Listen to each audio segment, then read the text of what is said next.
ბატონო ნიკა, აქ სხვადასხვა პოზიციები გაჟღერდა დღეს და ძალიან საინტერესო იყო ერთი განცხადება, სადაც საუბარი იყო, რომ იმ შემთხვევაში თუ ქართული ოცნება არ წამოვა დათმობაზე და პროპორციული წესით არ გაიმართება არჩევნები, მაჟორიტარული სისტემით მოხდება ოპოზიციის გაერთიანება. წარმოგიდგენიათ თუ არა, რომ გაერთიანდეს ოპოზიციური ძალები, ანუ არის თუ არა შესაძლებელი, რომ გააერთიანოთ ოპოზიციონერმა პარტიებმა ძალები და ერთობლივი კანდიდატი იყოს წარმოდგენილი არჩევნებში. არა, მე ვერანაირად ვერ დაგეთანხმებით, რომ აქ იყო ასთა სხვადასხვაობა, ტაქტიკურ მოსაზრებასთან დაკავშირებით, თორემ სტრატეგიაზე თანხდებით და ვართ ერთსულოვნები და უპრეცედენტო ერთობა იყო, ხო? ეხლა სხვადასხვა ასე თქვათ გემოვნების პოლიტიკური ლიდერები, პარტიების წარმომადგენლები, სხვადასხვა მეტიც საგარეო პოლიტიკური კურსის მოწფეალე პოლიტიკური ლიდერები, რომელთა შორის ასე თქვათ დიდი სიყვარული არც იყო, ხო?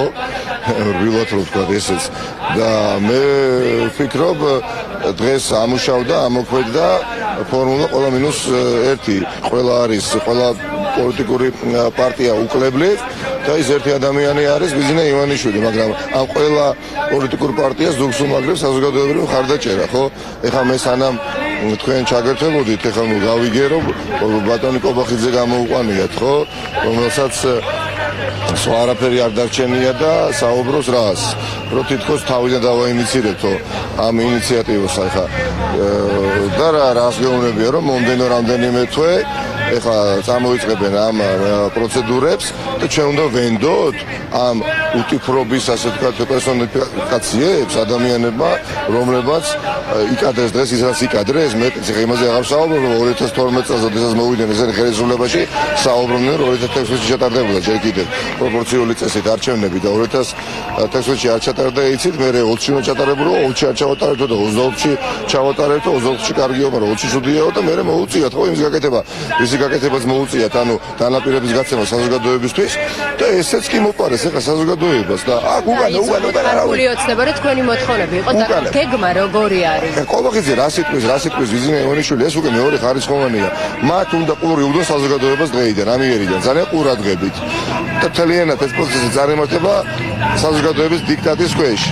დიახაც არ ხუმრობ, რა თქმა უნდა, ვარ აბსოლუტურად 7, ვინაიდან ხედავ თვალნათლივ ხელშესახებად ფინიში და ეს ფინიში არის მარცხი ივანიშვილის. ივანიშვილის ნაცვლად ადგილზე რო ყოფილიყო სხვა, იმის მარცხზე იქნებოდა, იმიტომ რომ რაღაცა ზღვარი არსებობს ყველა ურთიერთობაში, პოლიტიკურ ცხოვრებაშიც, არ ვიცი, სამეცნიერო შემოქმედებით, ნებისმიერ ასე თქვათ ურთიერთობაში რაღაცა ზღვარი, ხო? პირობა, რომელიც ესე ღიად საჯაროდ არის დეკლარირებული და ვითომაც არაფერი უკან წაიღებ, ხო? ეხლა ამას ვინ შეგარჩენ შენ? სუვერენული ქართველი ერი არ შეარჩენს ამას ბიძინა ივანიშვილს და მეტიც დაიბრუნებს ხალხი პარლამენტს, დაიბრუნებს ხალხი პარლამენტს და პარლამენტის მეშვეობით მე დაიბრუნებს თავის ქვეყანას ამაში ეჭვი არ მეპარება და არც ბიძინა ივანიშვილს მეპარებოდეს. ძალიანაც კარგად რომ იცის რომ ამაში ჩვენ ეჭვი არ გვეპარება, იმიტომ გააკეთა ის უტიფრობა დღეს რაც გააკეთა, იმიტომ რომ ნუ უბრალოდ სხვა გზა არ აქვს და წავიდა უკადრებელზე.